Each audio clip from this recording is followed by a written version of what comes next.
அப்போ கொண்டாடி பொம்மை கொண்டாடி எடுத்து அவங்க அக்கா கொடுத்துட்டான் அந்த பொம்மைய. அதை கொடுக்க மாட்டேன்னு சுத்தலாம் வாயில கவிக்கினதை.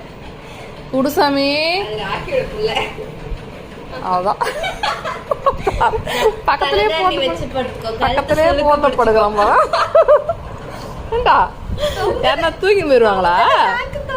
சரி அம்மா எடுத்துக்கிறேன் உன் பொம்மைய. மம்மி எடுத்துக்கிட்டுமா?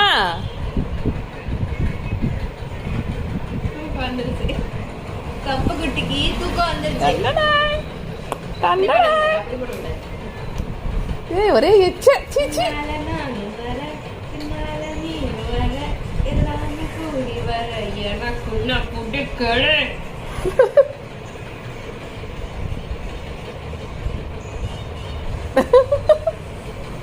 குட்டி என் பொம்மடி பத்துக்கோ தலைகாணி வச்சு பத்துக்கோ. சமோசா பத்துக்கடா படுத்துக்கலாம். ஐயோ எங்க எனக்கு எட்டல. ஐயோ எங்க எனக்கு எட்டல. ஐயோ எட்டிருச்சு.